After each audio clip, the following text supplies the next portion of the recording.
Hide me now under your wing. Cover me within your mighty hand. Bring me your sins right and Hati kami Tuhan, semakin Tuhan Yesus mengerti begitu besar karya Engkau yang luar biasa. Karena tangan Engkau Tuhan yang selalu menolong setiap kami. Bapa kami Engkau setia Tuhan. Bapa kami Engkau mulia Bapa. Maka kembali tenang jiwa kami Tuhan ketika kami aman bersama Engkau Tuhan Yesus.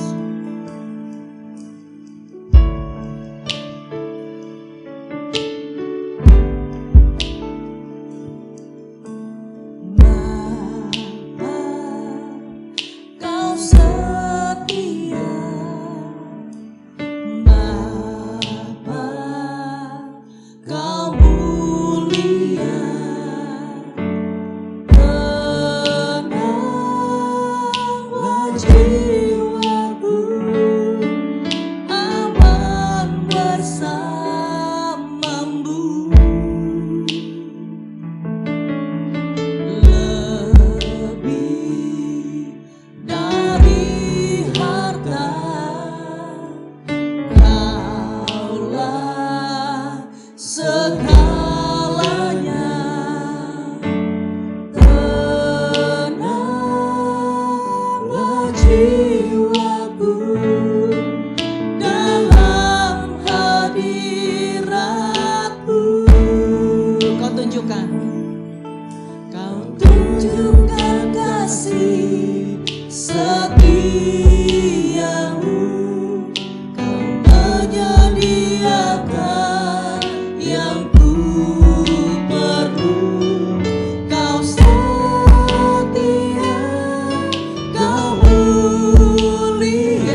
Bapa yang mengasihi anak-anaknya, kami bersyukur kalau pagi hari ini kami ada dalam hadirat Tuhan.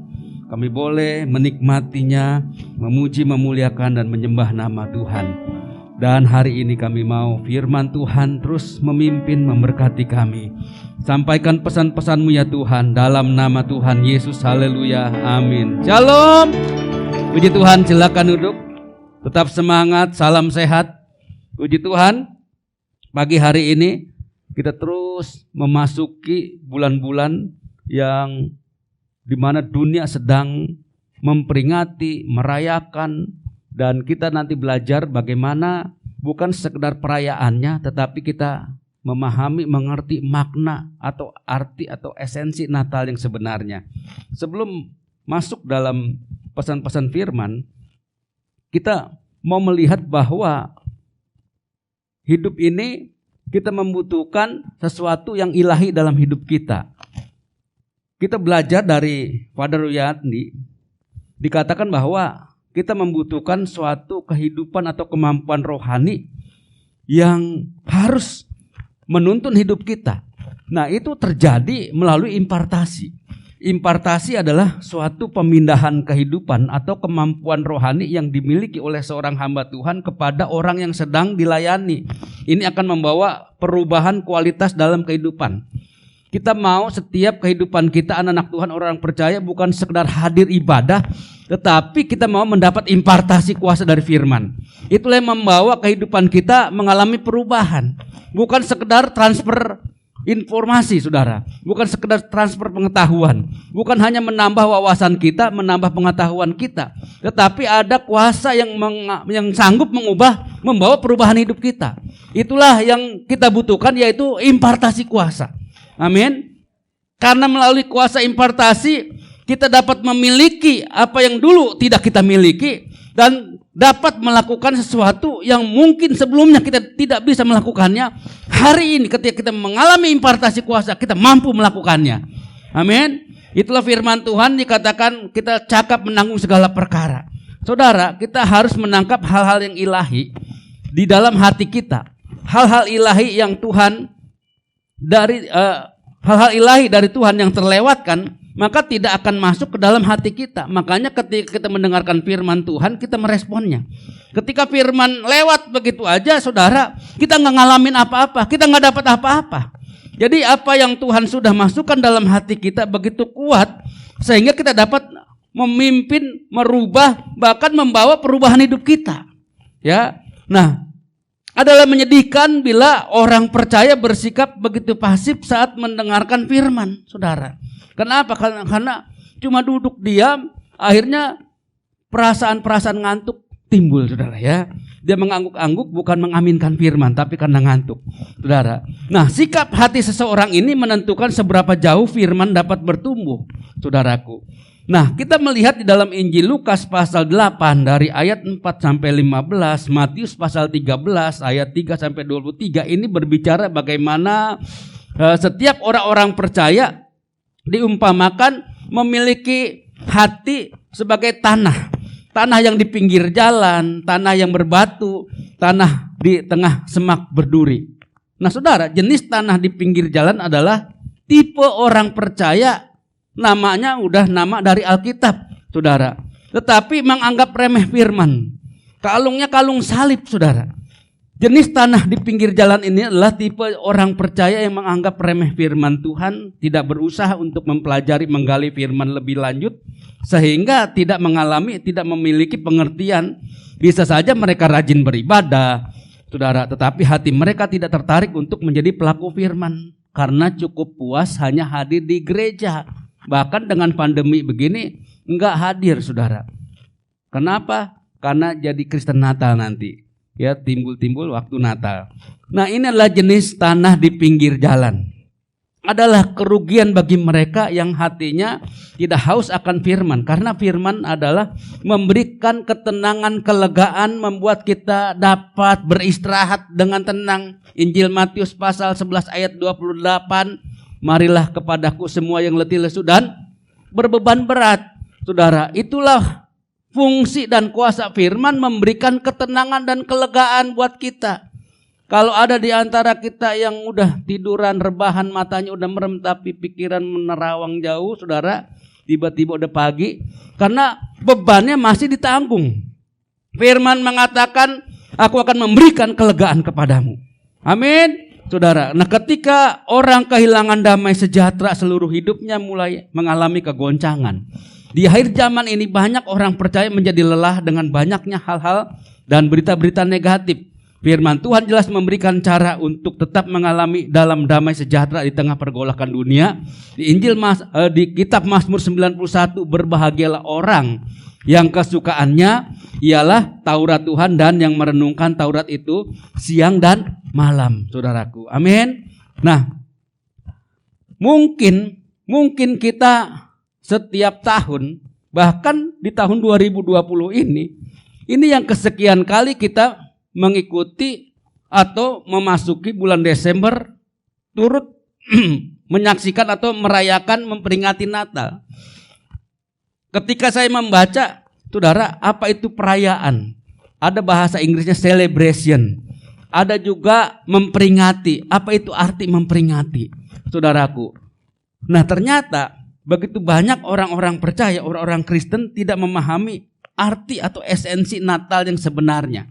Kita akan melihat di PowerPoint makna Natal, saudaraku. Mungkin di tahun ini kita sudah yang kesekian kali ketika kita jadi Kristen dari sejak kandungan. Sekarang mungkin kita umurnya sudah gocap 50 ya. Mungkin juga udah 40 tahun, mungkin 30 tahun. Berarti sudah berapa kali kita mengikuti atau merasakan perayaan Natal. Bagi kita yang masih anak-anak, remaja, itu senang banget kalau bulan Desember. Karena apa? Dibeliin baju baru, sepatu baru, saudara ya. Kalau sekarang Natal, Pak Teja pakai masker baru, bukan baju baru ya. Nah, kita lihat apa makna Natal. Bahasa asli kata Natal itu, saudara, di Rona lanjut lihat, ada bahasa Portugis. Natal artinya apa? Kelahiran. Bahasa Latinnya dis natalis. Kalau ada acara-acara wisuda, kita dapat undangan menghadiri dis natalis. Oh, ini hari lahirnya sarjana baru. Lalu bahasa Inggrisnya Christmas. Apa itu Christmas, saudara? Nah, Inggris kuno Christes Messi atau Misa Kristus, saudaraku. Kita bersyukur perayaan Natal kita berkumpul bersama-sama. Tetapi orang Katolik misa, saudara. Kenapa? Mereka misa. Ya. Lanjut. Nah, lilin dalam Natal. Wah, apa maknanya, saudaraku? Di Alkitab, bangsa yang berjalan di dalam kegelapan telah melihat terang yang besar. Mereka yang diam di negeri kekelaman atasnya terang telah bersinar. Yesaya 9 ayat 1, bahkan Yesaya 60 ayat 1, bangkitlah, menjadi teranglah, sebab terangmu datang dan kemuliaan Tuhan terbit atasmu. Ini gambaran Kristus sebagai terang dunia. Saudaraku yang di dalam Tuhan, dunia ini sedang mengalami kegelapan. Bahkan Tuhan menciptakan kita sebagai orang-orang percaya serupa dan segambar. Namun akibat dosa, manusia telah kehilangan kemuliaan Allah. Masuk dalam hidup dalam dunia yang gelap, saudaraku. Segala macam usaha perbuatan baik tidak dapat untuk datang kepada Tuhan. Nah, saudaraku, makna Natal yang sesungguhnya adalah Tuhan hadir di dalam kehidupan orang percaya. Tuhan datang ke dalam dunia ini. Makanya kata peringatan, merayakan itu tidak sama, saudaraku. Banyak mungkin orang-orang tidak seiman di sana sedang memperingati juga, sedang merayakannya juga. Tetapi perayaan yang mereka lakukan bukan perayaan secara religius, bukan perayaan secara rohani, bukan perayaan secara agamawi. Tetapi mereka merayakan suasananya, yaitu ada suasana euforia, suasana yang membuat mereka senang karena hari libur.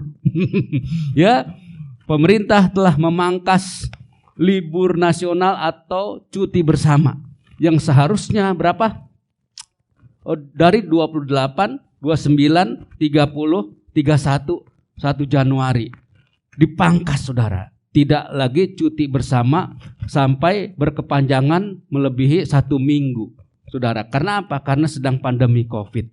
Setiap daerah wilayah sudah kewalahan, rumah sakit tidak dapat lagi menampung orang-orang yang kena positif.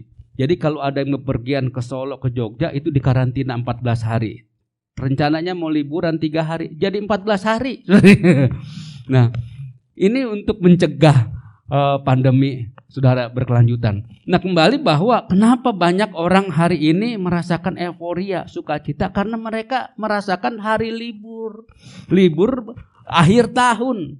Libur yang paling lama itu akhir tahun. Bayangin loh, dari 2020 ke 2021. Ya. Nah, inilah saudaraku, Tuhan hadir untuk menjadi terang bagi dunia. Kalau hari ini kita ada penata cahaya, lampu, terangnya buat ruangan kita. Tetapi Tuhan Yesus hadir buat terang dunia. Kata dunia ini artinya menyeluruh, saudaraku. Kenapa? Karena dunia sedang dalam kegelapan. Kehidupan yang tidak layak, kehidupan yang tidak berkenan, menjadi layak, menjadi berkenan, bahkan menjadi kudus. Karena Tuhan Yesus datang ke dalam dunia ini. Amin. Makna Natal adalah Tuhan yang turun ke dalam dunia. Bukan kita anak-anak atau orang-orang percaya, orang-orang yang beragama datang kepada Tuhan. Bukan. Tetapi Tuhan yang datang kepada manusia. Itulah kekristenan yang sesungguhnya. Itulah makna Natal, saudaraku. Sementara agama-agama lain adalah berusaha melakukan sesuatu supaya berkenan, melakukan perbuatan baik, melakukan sesuatu untuk datang kepada Tuhan. Tidak ada manusia yang dapat datang kepada Tuhan kecuali yang namanya Tuhan Yesus datang ke dalam dunia ini menjadi manusia. Amin. Untuk menebus dosa-dosa kita, saudaraku. Nah, kita melihat lanjutnya bahwa makna Natal dikatakan, saudara, kita ini membutuhkan juru selamat. Joy to the world artinya apa? Kesukaan bagi dunia. Kenapa dikatakan kesukaan bagi dunia? Lukas pasal 2 ayat 10. Ini secara universal. Lukas 2 ayat 10 dikatakan apa? Kesukaan bagi dunia. Ya saudara, ada lagu Natal seperti itu. Nah, apa maksudnya, maknanya? Bahwa di dalam Lukas pasal 2 ayat 10 dikatakan, lalu kata malaikat itu kepada mereka, jangan takut, sebab sesungguhnya aku memberitakan kepadamu kesukaan besar untuk seluruh bangsa, secara universal, secara menyeluruh, yaitu untuk seluruh bangsa. Amin. Bapak Ibu jemaat yang dikasih Tuhan, bahwa berita Natal ini untuk seluruh bangsa di dalam dunia ini. Kenapa? Karena dunia ini membutuhkan juru selamat. Saudaraku, Tuhan Yesus ini datang ke dalam dunia ini, saudara, untuk menyelamatkan dunia ini. Namun begitu banyak orang menolaknya, sehingga hanya dikatakan karena begitu besar kasih Allah akan dunia ini, sehingga dikatakan dia mengaruniakan anaknya yang tunggal supaya setiap orang yang percaya. Amin. Jadi dikatakan setiap orang yang percaya. Nah, dunia mau diselamatkan, namun mereka tidak mau percaya. Tetapi Alkitab Yohanes 3 ayat 16 buat setiap orang yang percaya. Kembali ke PowerPoint, dikatakan dunia membutuhkan juru selamat. Saya dan saudara, orang-orang yang percaya, diselamatkan. Bagaimana caranya? Kita harus cari kehendak Tuhan. Apa itu kehendak Tuhan di dalam hidup ini? Saudaraku, di Desember kita semakin dekat lagi kepada Tuhan. Kita semakin mengerti dan hidup di dalam kehendak Tuhan. Sehingga makna Natal semakin melekat dalam hidup kita. Artinya apa? Kehidupan kita tidak main-main lagi. Kehidupan kita tidak sama lagi. Karena apa? Karena kuasa Tuhan yang telah diimpartasikan dalam kehidupan kita membawa perubahan hidup ini. 2020, 2021 ada sesuatu yang berubah dalam kehidupan kita. Bukan rambutnya yang pirang, saudara ya. Bukan matanya yang menjadi lentik, bukan. ya dipasang bulu mata palsu, bukan. Tetapi perubahan karakter hidup kita semakin menyenangkan hati Tuhan, semakin memuliakan Tuhan, semakin berkenan di hadapan Tuhan. Itulah orang yang terus mencari kehendak Tuhan, lalu hidup di dalam kehendak Tuhan. Lanjut saudara, di PowerPoint-nya dikatakan apa? Bahwa apa makna Natal yang berikutnya? Natal adalah pengorbanan. Natal adalah pengorbanan, artinya Tuhan Bapa di surga mempersembahkan anaknya yang tunggal buat kita semua, supaya setiap orang yang percaya beroleh hidup yang kekal. Ini adalah pengorbanan saudaraku yang dalam Tuhan. Di saat Natal, di saat perayaan Natal pertama, banyak orang-orang yang datang berkorban. Di Alkitab dicatat orang-orang Majus membawa atau mempersembahkan apa? Emas, perak, dan mur, saudara. Bahkan Yusuf dan Maria berkorban perasaan. Dia baru tunangan, dia sudah hamil mengandung karena Roh Kudus, saudara. Dia meninggalkan, dia pergi dalam perjalanan bahkan untuk mendapat penginapan, saudara. Semuanya sudah full book dan akhirnya dia dapat di mana? Di kandang domba. Kenapa ini diistilahkan, diceritakan seperti ini? Itulah pengorbanan yang luar biasa.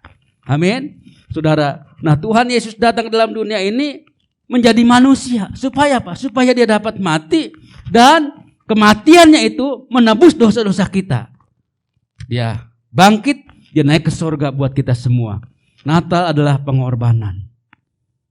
Di bulan Desember, Pak Agus, kenapa ada persembahan, ada yang dikolek, dikumpulkan untuk pelayanan pekerjaan Tuhan? Saudara, kita bukan hanya mengucap syukur akan pengorbanan Tuhan Yesus, tetapi kita juga mau berkorban. Amin. Ya, ini kan hal yang luar biasa yang melampaui akal manusia. Di tengah pandemi, gereja ada persembahan. Tahu nggak sampai hari ini sudah melampaui berapa? 3/4 atau berapa? Ya, kurang lebih 35 juta terkumpul. Saudaraku, itu kalau bukan pertolongan Tuhan tidak mungkin. Manusia hanya bilang nggak mungkin. Tetapi bagi Tuhan tidak ada yang mustahil. Katakan amin. Saudara, itulah pengorbanan Bapak Ibu jemaat yang dikasih Tuhan. Menabur, saudara. Seberapapun kerelaan hati kita ketika kita menabur, Alkitab tidak pernah mengingkari janjinya. Apa yang kamu tabur, itu yang akan kamu tuai. Itulah pengorbanan. Lanjutnya, saudara, ya kita melihat bahwa Allah rela mengorbankan anaknya yang tunggal untuk menebus dosa kita. Dalam peristiwa Natal ada orang-orang yang turut berkorban mempersembahkan emas, perak, mur. Saudara, di dalam Injil Matius pasal 2 ayat 11, saudaraku, yaitu orang-orang datang mempersembahkan. Siapa mereka? Mereka adalah dikatakan orang-orang Majus. Maka masuklah mereka ke dalam rumah itu dan melihat anak itu bersama Maria ibunya, lalu sujud menyembah dia. Mereka pun membuka tempat harta bendanya dan mempersembahkan persembahan kepadanya, yaitu emas, kemenyan, dan mur. Saudara, lanjut. Inilah makna Natal. Lalu yang berikutnya, Natal adalah solidaritas. Siapa yang tahu arti solidaritas, saudaraku? Ini orang solid banget, saudara. Nah, di dalam Kamus Besar Bahasa Indonesia, kata solid, solidaritas adalah suatu perasaan. Perasaan kebersamaan, perasaan sehati, perasaan satu tujuan. Ternyata, saudara, di dalam kekristenan, di mana Tuhan Yesus berkorban, bukan sekedar perasaan, tetapi ini suatu ungkapan yang disertai dengan tindakan nyata. Dia mengorbankan nyawanya untuk kita semua. Katakan amin. Saudara, lihat kiri kanan. Kalau perlu dicolek, saudara. Jauh nggak jaraknya ya. Kamu juga orang-orang yang berdosa yang telah ditebus oleh darah Yesus. Artinya apa? Kita harus punya rasa solidaritas. Amin. Sesama orang yang ditebus oleh darah Yesus harus solid. Apa itu solidaritas? Suatu perasaan yang sama, suatu keinginan atau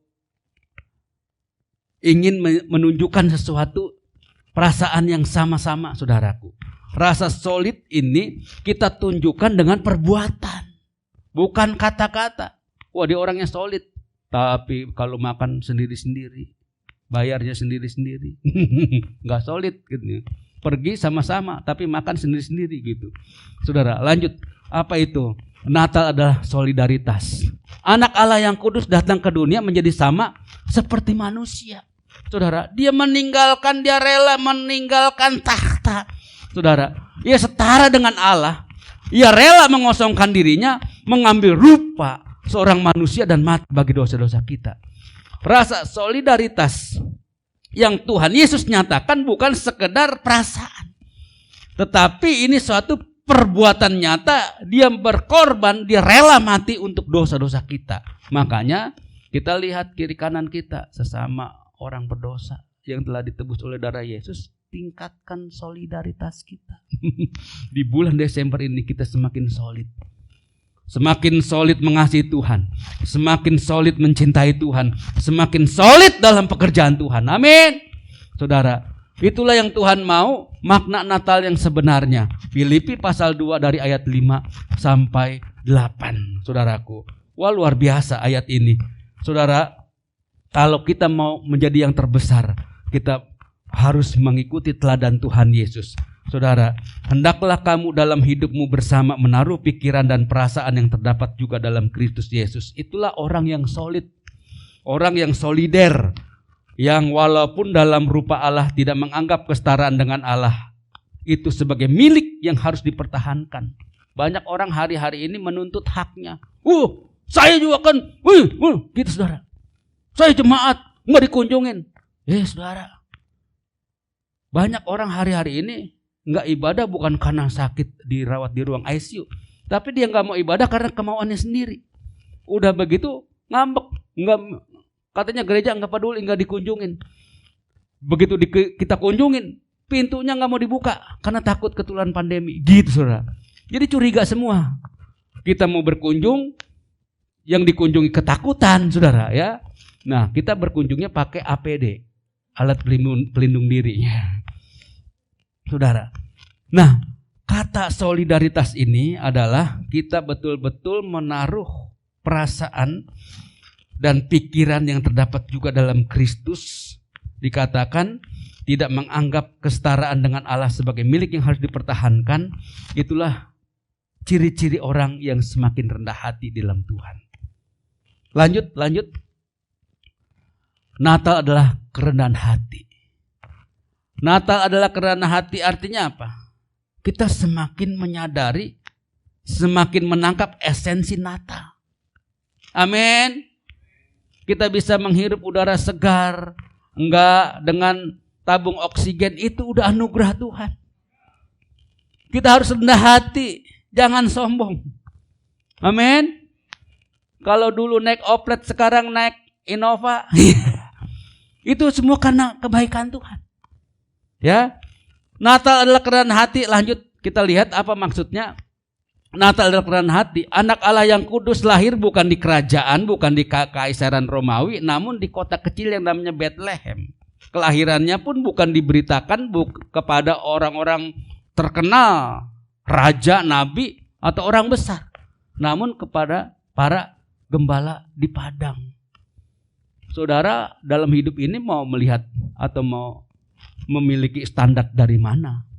Ya, standar kita adalah Alkitab, yaitu figur dari Tuhan Yesus. Yang diberitakan adalah Tuhan Yesus datang sebagai Tuhan dan Juru Selamat. Bukan figur-figur pendeta-pendeta besar, bukan pendeta-pendeta terkenal. Yang menjadi standar hidup kita adalah teladan dari Tuhan Yesus. Tuhan Yesus aja mau menunjukkan kerendahan hatinya. Dia dilahirkan di kandang yang hina, bukan di rumah sakit internasional, bukan saudara. Bukan di kekaisaran, bukan di kerajaan. Bahkan berita ini disampaikan kepada para gembala di ladang. Dan yang datang adalah mereka. Bahkan orang-orang Majus datang karena apa? Melihat bintang. saudara. Nah, ini ada satu peristiwa bagaimana makna Natal kita tangkap, dan tahun ke tahun kita semakin dibuka wawasan kita. Kita mau minta impartasi dari Tuhan supaya perubahan terjadi dalam kehidupan saya dan saudara. Bukan sekedar perayaan itu lewat begitu saja karena euforia, karena sukacita, karena ada libur panjang, bukan. Tetapi kita mau mengerti makna Natal. Tuhan Yesus datang berkorban untuk kita, menebus kita dari dosa. Bahkan ada sikap kerendahan hati. Semakin kita memahami makna Natal yang sesungguhnya, kita semakin rendah hati di hadapan Tuhan. Nama Tuhan yang dipermuliakan. Tuhan Yesus memberkati. Haleluya. Amin. Terima kasih Tuhan Yesus buat kebenaran firman-Mu. Kami terus belajar makna Natal yang sesungguhnya. Tuhan datang ke dalam dunia ini. Pengorbanan-Mu Tuhan menebus, menguduskan kami dari dosa-dosa kami. Terpuji nama-Mu Bapa. Kalau hari ini kami boleh menikmati kehidupan ini, hidup yang sehat, istri yang baik, anak-anak yang terus bertumbuh, pekerjaan, bisnis usaha yang Tuhan pimpin, yang Tuhan percayakan, kami mau semakin rendah hati, karena itu semua adalah berkat dan anugerah yang dari Tuhan. Terima kasih Bapa, di dalam nama Tuhan Yesus. Haleluya. Amin. Puji Tuhan. Tuhan memberkati. Puncak perayaan tanggal 20, kita boleh berkumpul lagi seperti ini dengan nuansa yang berbeda. Amin, saudara. Ya, selamat Natal. Tuhan memberkati. Terima kasih Bapak Gembala yang menambahkan firman Tuhan pada pagi hari ini. Makna Natal adalah pengorbanan, solidaritas, dan kerendahan hati.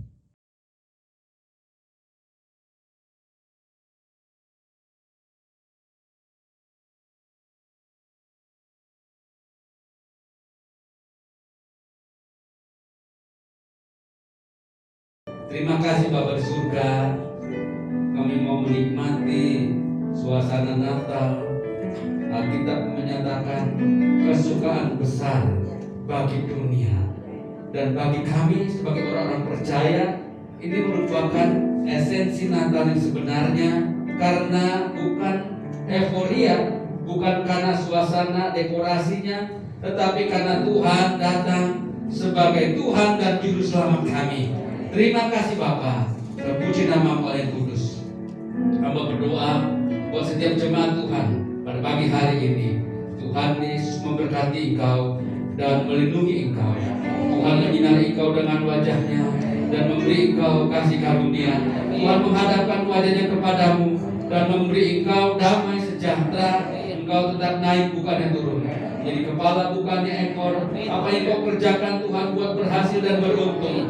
Bahkan impartasi kuasa dari Tuhan mengalir memberkati kami, membawa perubahan hidup dalam hidup kami Tuhan. Kami akan memasuki tahun yang baru dengan berkat-berkat yang baru, dengan fasilitas surga yang baru. Dalam nama Tuhan Yesus terjadi di dalam kehidupan kami sebagai anak-anak Tuhan, orang-orang percaya. Terima kasih Bapa, dalam nama Tuhan Yesus. Haleluya. Amin.